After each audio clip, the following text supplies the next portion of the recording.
Amados, esta é agora a segunda epístola que eu vos escrevo. Em ambas procuro despertar com lembranças a vossa mente esclarecida, para que vos recordeis das palavras que anteriormente foram ditas pelos santos profetas, bem como do mandamento do Senhor e Salvador, ensinado pelos nossos apóstolos. Tendo em conta, antes de tudo, que nos últimos dias virão escarnecedores com os seus escárnios, andando segundo as próprias paixões, e dizendo: onde está a promessa da sua vinda? Porque desde que os pais dormiram, todas as coisas permanecem como desde o princípio da criação. Porque deliberadamente esquecem que de longo tempo houve céus, bem como terra, a qual surgiu da água e através da água pela palavra de Deus, pela qual veio a perecer o mundo daquele tempo afogado em água. Ora, os céus que agora existem, a terra, pela mesma palavra, têm sido entesourados para fogo, estando reservados para o dia do juízo e destruição dos homens ímpios. Há todavia uma coisa, amados, que não deveis esquecer, que para o Senhor um dia é como 1000 anos, e 1000 anos como um dia. Não retarda o Senhor, versículo 9, não retarda o Senhor a sua promessa, como alguns ajudam demorada. Pelo contrário, Ele é longânimo para convosco, não querendo que nenhum pereça, senão que todos cheguem ao arrependimento. Virá, entretanto, como ladrão, o dia do Senhor. O tema da mensagem hoje é: onde está a promessa da sua vinda? Amados irmãos, a doutrina que trata da segunda vinda de Jesus é um tema de suma importância. É um tema muito importante para a igreja, a volta de Jesus. É bíblico, é sério e aguardado pela igreja do Senhor Jesus. Amém? Quem aqui está esperando a volta de Jesus? Amém? Todos nós estamos aguardando, né? Aleluia. E essa promessa, é uma promessa especialmente feita pelo próprio Jesus. E aquele texto que eu li no começo, hoje da abertura do culto, para mim, aquele texto lá é um dos principais quando fala do retorno de Jesus. Quando ele fala que vai preparar lugar. Vou preparar lugar e voltarei. Quando eu for e preparar lugar, voltarei e vos receberei para mim mesmo, para que aonde eu estiver, estejais vós também. Para mim, esse texto sobre a volta de Jesus, ele é o principal, porque ele fala das moradas e fala que o lugar que a gente estiver, lá a gente vai estar. Olha que segurança, amados. Mas essa promessa é para os salvos, né? Claro. Essa promessa é para aqueles que receberam o selo do Espírito Santo. E Paulo fala, ele explica esse selo do Espírito Santo. Ele fala assim que quando nós cremos no Evangelho, quando nós recebemos o Evangelho, nós somos selados com o Espírito Santo da promessa. Então o Espírito Santo, ele é um sinal. O Espírito Santo, ele é a garantia. É o penhor, diz a Bíblia, a garantia, é o sinal de que o negócio foi feito, mas vai ser concretizado só na volta do Senhor. Por isso que a doutrina da volta de Jesus é muito importante, porque o reino de Deus, ele só começou, ele só foi instaurado, mas ele só vai terminar quando a volta de Jesus acontecer, porque lá nós teremos corpos glorificados, nós receberemos novos corpos. É lá que vai acabar todo o sofrimento, toda a luta, toda a lida aqui na terra, né? Vai ser lá. Então o Espírito Santo, ele é o sinal, é o selo da nossa herança entre os santos, diz aí, né? do resgate, a garantia do resgate, da propriedade de Deus, da posse do Senhor, né, naquele dia, quando ele voltar. Mas, essa pergunta aí, né, onde está a promessa da sua vinda? Eu gostaria que os irmãos prestassem atenção, porque essa pergunta, ela é muito assim, emblemática. Por que eu digo isso? Porque ela não foi feita pelos discípulos, ela não foi feita pelos irmãos da igreja, ela foi feita por pessoas que, na verdade, eram contrárias à fé. Essa pergunta foi feita por pessoas que, de alguma forma, não estavam acreditando na volta do Senhor. A pergunta delas é uma pergunta retórica. O que é uma pergunta retórica? É quando você já sabe a resposta. Eles já sabiam, na verdade, no espírito deles, eles estavam sondando onde está a promessa da sua vinda, porque desde que os nossos pais morreram, todas as coisas continuam normais, iguais. Entenderam, amados? Então, foi feita por pessoas contrárias à fé, pessoas que endureceram seus corações para a verdade do Evangelho. Foi feita por pessoas ímpias, pessoas, eu diria assim, pessoas assim que endureceram seus corações, pessoas que decidiram viver uma vida sem Deus. Foram essas pessoas que fizeram essa pergunta. Então, e Pedro, aqui no versículo 3 que nós lemos, ele vai nos dar aqui alguns detalhes a mais. Ele diz assim: olha, antes de tudo saibam que nos últimos dias virão o quê? Olha aí, escarnecedores, com suas zombarias, andando segundo as próprias paixões e dizendo: onde está a promessa da sua vida? Vejam, foram estas pessoas que fizeram essa pergunta. Zombadores, pessoas escarnecedoras, pessoas que andavam segundo as suas próprias paixões. Agora, o apóstolo Paulo, ele vai dar ainda mais informações do porquê que estas pessoas chegaram nesse estado de incredulidade. Eu gostaria que você abrisse lá agora a Bíblia, lá em Romanos 1, 21 em diante, diz assim a palavra de Deus: portanto, tendo conhecimento de Deus, não o glorificaram como Deus, nem lhe deram graças, antes se tornaram nulos em seus próprios raciocínios, obscurecendo-se-lhes o coração insensato.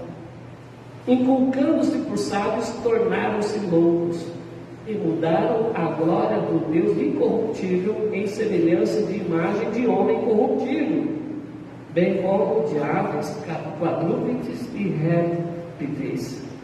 Por isso, Deus entregou tais homens à imundícia, pela concupiscência dos seus próprios corações, para desonrar o seu corpo entre si, pois eles mudaram a verdade de Deus em mentira. Olha o que está escrito aí, amados.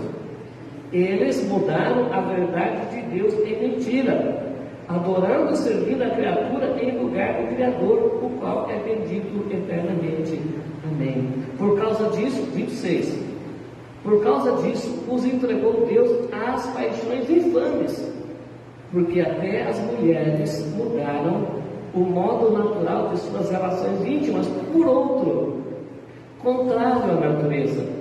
Semelhantemente, os homens também, deixando o contato natural da mulher, se inflamaram mutuamente em sua sensualidade, cometendo torpezas, homens com homens, e recebendo em si mesmos a merecida punição do seu erro.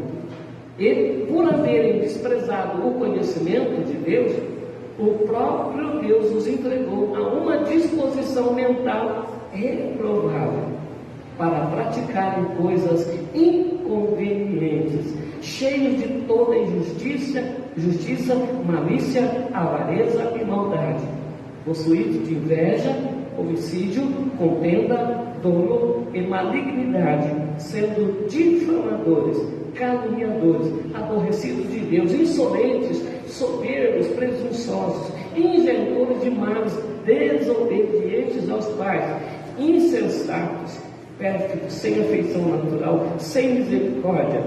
Ora, conhecendo eles a sentença de Deus, de que são passivos de morte os que tais coisas praticam, não somente as fazem, mas também aprovam os que assim procedem. Amém, irmãos? Então, veja bem, eles chegaram a esse estado. Isso aqui é muito importante para os irmãos entenderem. Essas pessoas chegaram nesse estado, não foi porque eles nunca ouviram falar de Deus, não foi porque eles não conheciam a Deus, ao contrário, sim, eles conheciam a Deus. Olha o que diz o versículo 21: tendo conhecimento de Deus, não o glorificaram como Deus, não lhes deram graças. Vejam, irmãos, eles tinham conhecimento de Deus, tinham conhecimento da verdade. Então, são estes os que se deixaram aí levar pela tentação. São aqueles que resolveram consentir às paixões carnais, a sedução, a luxúria, a cobiça dos olhos, a mentira, mesmo sabendo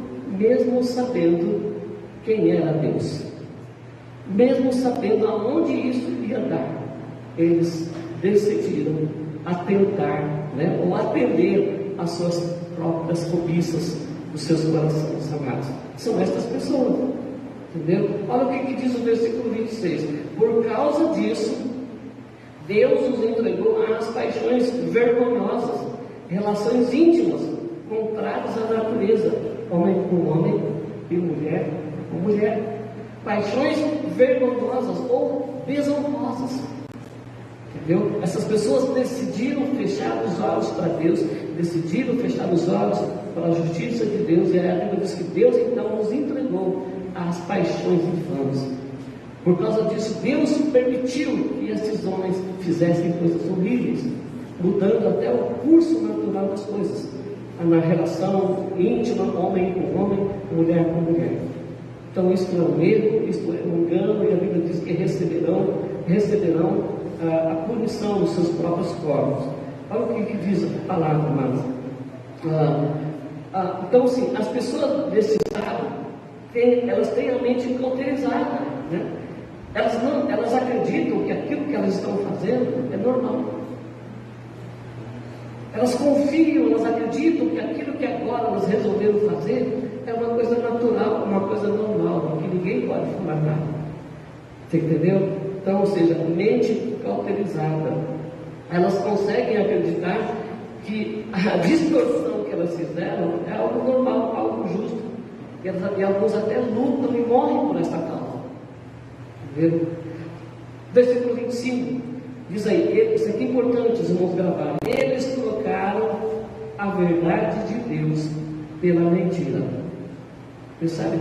Eles trocaram a verdade de Deus pela mentira. Eu pergunto para vocês, quem é o pai da mentira? O diabo, né? Ou seja, eles trocaram Deus pelo diabo. Infelizmente é isso. É a conclusão lógica desse texto. Eles trocaram Deus pelo diabo, trocaram a verdade pela mentira. Assumiram nos seus corações o engano, assumiram em seus corações a disfarçateza, a mentira, né? E eles dizem assim que se você contar uma mentira 1000 vezes, ela se tornará uma verdade. Essas pessoas dizem isso: se você contar uma mentira 1000 vezes, ela vai se tornar uma verdade. Isso é enganoso, né? Isso não é real, isso não é verdadeiro, mas eles acreditam nisso. Eles acreditam nisso, mas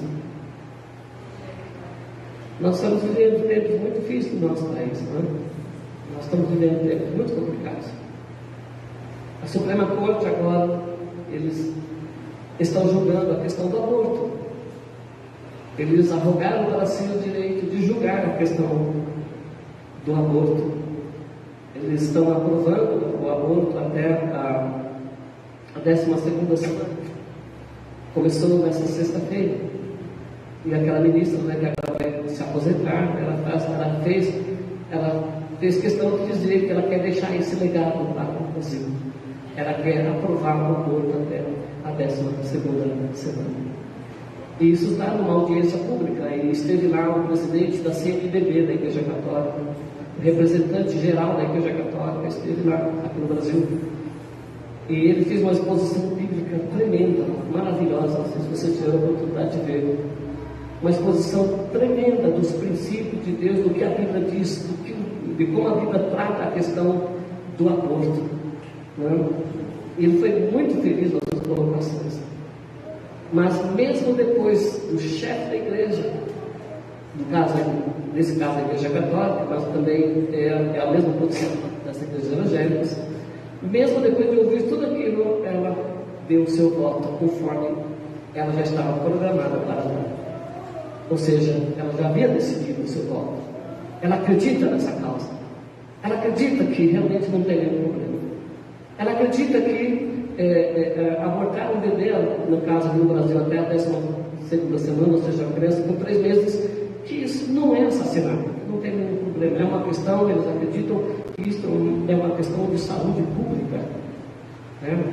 Ou seja, justifica-se o controle de natalidade, a matança de crianças, porque o Estado não foi capaz de criar uma saúde pública adequada para cuidar desse assunto. Então nós vamos dar um jeito de outra maneira, vamos matar.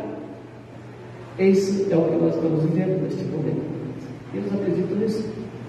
A Suprema Corte também acredita que eles devem julgar a questão das drogas, que não tem nenhum problema legalizar a maconha no Brasil. Até 60 gramas não tem problema. Não é? E está uma luta, né? Porque a maioria da sociedade não acredita nisso, nem no aborto, nem nessa questão das drogas. Mas eles acreditam piamente nisso. Para eles não tem nenhum problema. Então nós estamos vivendo dias muito complicados, amados irmãos. Nós precisamos orar muito, né? Porque se aprovar a 12ª semana, não vai ficar só nisso. Porque hoje na Colômbia, o aborto lá é permitido até a 24ª semana de gestação.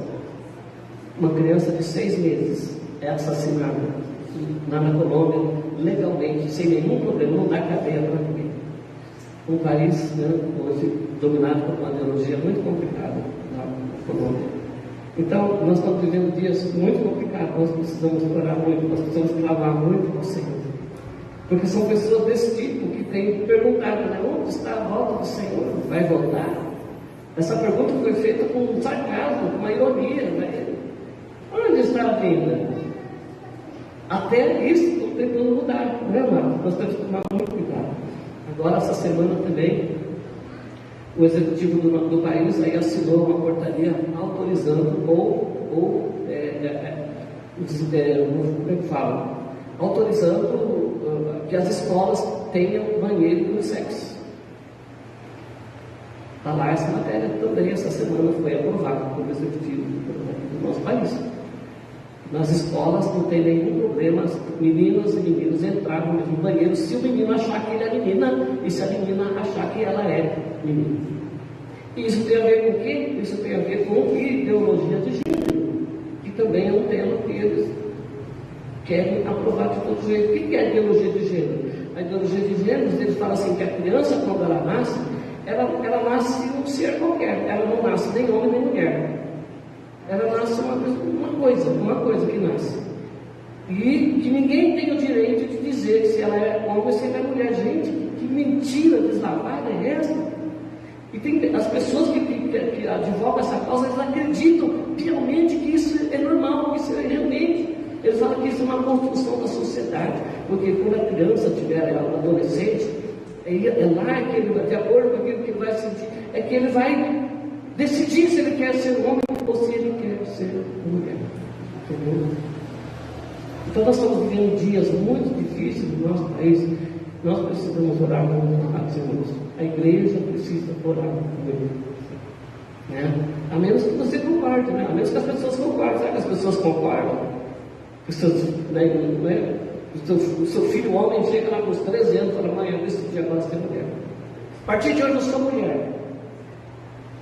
Então, você tem que tomar. Olha, temos que orar muito por nós. Mas Deus é bom. Eu quero dizer para vocês que o mal nunca venceu o bem. E nunca vai vencer, em nome de Jesus. Nunca vai vencer, em nome de Jesus. Vou voltar aqui ao tema para terminar a mensagem. Porque assim, essa pergunta, onde está a promessa da sua vida? Como eu disse, foram feitas por essas pessoas que estavam, na verdade, estavam zombando dessa promessa deles, que é a palavra de Deus. A promessa da volta, da vinda do Senhor, a palavra de Deus. Eles estavam duvidando da palavra de Deus. Ou seja, eles ousaram mentir, ousaram, dar ouvido a essas coisas, dizendo onde está a promessa da vinda do Senhor. Porque eles falaram assim, as coisas não mudaram, desde que nossos pais morreram, as coisas continuam igual. Continuam igual, E é engraçado que nunca se falou tanto da volta do Senhor como nesse tempo, Não é verdade? Nunca se falou tanto. Nunca se falou tanto da instalação do governo mundial. Nunca se falou tanto no aparecimento do anticristo. É verdade. O mundo globalizado está sendo preparado para a introdução de um grande líder para resolver os problemas do mundo. Nós estamos vivendo esse tempo, mas eu acredito que nós vamos ver, nós que estamos aqui vivos, acredito que nós vamos ver esse tempo da grande tribulação e a volta do Senhor Jesus. Porque se o anticristo aparecer, se a grande tribulação começar, o próximo evento é a trombeta soar e o Senhor Jesus voltar para buscar a sua igreja. Louvado seja Deus por isso. E Jesus disse que havia muitos sinais da volta dele, terremotos, guerras, mas ele falou assim, mas essas coisas ainda não é o fim. Esses aí são os princípios das dores. O que é os princípios das dores? A mulher, quando vai dar à luz, o que é os princípios das dores? São as primeiras dores, mas aquilo vai aumentando, vai aumentando, até que... Então, Jesus fez essa comparação da volta do Senhor. Princípio das dores, vai começar, os sinais, vem aí as catástrofes, vem os terremotos, as coisas, Mas esses são os princípios das dores, até que chega no ponto máximo da grande tribulação. E aí é o momento do nascimento da igreja, é o momento da redenção da igreja, é o momento em que o Senhor vai intervir, Mas Jesus falou de um outro sinal, e eu queria terminar a mensagem aqui, chamando a atenção dos irmãos para esse outro sinal que Jesus falou lá no Evangelho de Mateus, quando ele fala assim, este Evangelho será pregado a todas as nações, para testemunho. Depois disso, então, virá o fim. Este sinal, também para mim, é um sinal tremendo. Porque ele fala, este Evangelho será anunciado a todas as nações, para testemunho. E então, virá o fim. E aqui, é engraçado aqui, porque quando Pedro está escrevendo essa carta, essa segunda carta aqui, ele responde a essas pessoas. Ele começa a responder, e no versículo 9, ele fala uma coisa tremenda. Ele fala assim, o Senhor não retarda a sua volta, ainda que alguns a julguem demorada. Pelo contrário, Ele é paciente com vocês, não querendo que ninguém se perca, mas que todos cheguem ao arrependimento, que todos sejam salvos. Então veja bem, você acha que Deus não está vendo tudo o que está acontecendo nesses dias? Claro que está. Você acha que Ele não percebe? Você acha que Ele não sente? Quando uma criança é assassinada no ventre, o que Deus sente? A Bíblia diz assim, se nós que somos maus sabemos dar boas coisas aos nossos filhos, quanto mais o Pai Celestial. O que Deus está sentindo nesse tempo? Mas veja, amados, é como se Deus fechasse os olhos, é como se Deus tapasse os ouvidos para não ver, sabe por quê? Porque Ele espera que mais alguns ouçam o Evangelho, se arrependam e sejam salvos. Olha, tremendo. O amor de Deus é tão grande que Ele pensa no pecador. Ele pensa nessas pessoas que estão totalmente cauterizadas. Ele pensa nessas pessoas ainda, que ainda elas podem se arrepender, ainda elas podem ser salvas. Olha, não retarde o Senhor a sua volta, ainda que alguns a julguem demorado. Pelo contrário, Ele é paciente.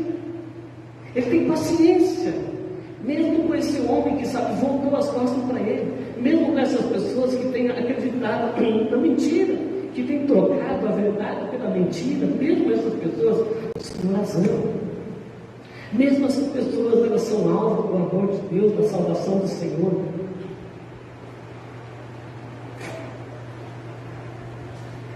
E se ele tem paciência, se ele está esperando mais um pouquinho, é porque ele acredita que alguns ainda possam ser salvos. Alguns ainda possam ser livres da condenação eterna, amados. E sabe que isso fala para mim, para você? Que a gente não pode perder mais tempo. A gente não pode perder mais tempo. Mário, continua fazendo culto, né? Continua sendo testemunha naquele lugar. Pessoas que virão ali, e geralmente as pessoas que vão ali são pessoas no seu público, é um público muito variado. E são pessoas assim que, quem sabe, estão quase no nível desse, pessoas assim, sabe, longe do Senhor, longe da graça de Deus, mas eles são alvo do amor de Deus. Então a gente deve aproveitar todas as oportunidades para testemunhar do amor e da graça de Deus. Se Deus é paciente, por que a gente vai ficar acomodado? Se o Senhor quer salvar estes, se o Senhor quer salvar mais alguns, por que a gente não vai atrás destes alguns? Por que a gente não se dispõe para buscá-los? Amanhã, segunda-feira, a última segunda-feira do mês, é o dia em que eu vou fazer culto na casa da minha família. Uma vez por mês eu reúno toda a família, eu mando convite para todos da minha família, para que eles tenham oportunidade de ouvir o Evangelho. E graças a Deus tem aparecido lá 15 pessoas, às vezes 20, para ouvir o Evangelho, para ouvir a palavra. Então nós não podemos perder tempo, amados irmãos. Então eu já disse isso aqui para você, eu torno a dizer de novo. Reúna a sua família para pegar o Evangelho para eles. Reúna a sua casa, chama, tem uns grupos do Zap para isso, vamos aproveitar. Fala, gente, eu quero convidar vocês, eu estou fazendo um culto na minha casa hoje, de gratidão, de louvor a Deus, você vem, chama aqueles que não são crentes. Mas eles não vão ouvir. Mas e se o Espírito Santo quiser que eles venham? Se o Espírito Santo der uma ordem para ele vem. Mas eles não vão ouvir. O que somos nós para falar que eles não podem, que eles não querem vir? Então vale a pena todo o esforço nosso, né? Faça isso, reúna seus familiares lá, chama, pode me chamar, eu vou lá, né? E até que você consiga fazer uma vez por mês, se você conseguir reunir a sua família uma vez por mês para pregar o Evangelho, gente, que bênção! Os amigos podem fazer isso, eu me comprometo de estar lá com vocês para ajudá-los, assim como eu faço com a minha família. Eu quero também fazer isso, né? Ajudar vocês a fazer isso, porque o Senhor está fechando os olhos para toda a maldade da humanidade, toda a maldade. Deus está sendo paciente, porque Ele espera que mais alguns sejam salvos. Ele espera que tenha mais um culto. E quantos nos cultos de domingo no Brasil inteiro, quantas pessoas são salvas, quantas igrejas tem? Aí o Senhor fala assim, podia vir no meio da semana. Eu falo assim, não, mas eu vou esperar mais domingo também, porque mais alguns vão ser salvos, mais apelos vão ser feitos. Entende, irmãos? Então, vamos aproveitar para salvar a vida, para buscar mais algo. O fim está muito próximo. Pode ter certeza disso. O fim está muito próximo. Muito em breve o Senhor virá, né? Então, se Deus, eu ainda acredito numa virada, eu acredito que Deus vai fazer grandes coisas para esse país. Mas se Ele não fizer, Ele é Deus, Ele é Senhor. Se Ele está preparando o fim, glória a Deus. Glória a Deus. Se Ele está preparando a volta dele, amém. Mas a gente tem que fazer a nossa parte. Aquilo que é para eu fazer, aquilo que é para você fazer, ninguém vai fazer. Nosso envolvimento, né, na comunidade, na cidade, a gente tem que estar por dentro de tudo, né? A gente tem que estar por dentro de todas as coisas. Tem um versículo que diz assim, que os filhos das trevas são mais astutos que os filhos da luz. E eu tenho visto isso hoje. Os filhos das trevas são mais organizados, mais preparados do que os filhos da luz. Os filhos da luz parecem crianças, sabe, inocentes, né? E o Senhor quer que a gente seja prudente. O Senhor quer que a gente faça a nossa parte. E Ele vai fazer a vida, bem? Vamos fazer a nossa parte. vamos pregar o Evangelho, vamos falar de Jesus, vamos preparar os ambientes para que o Espírito Santo possa vir e salvar mais um, em nome de Jesus.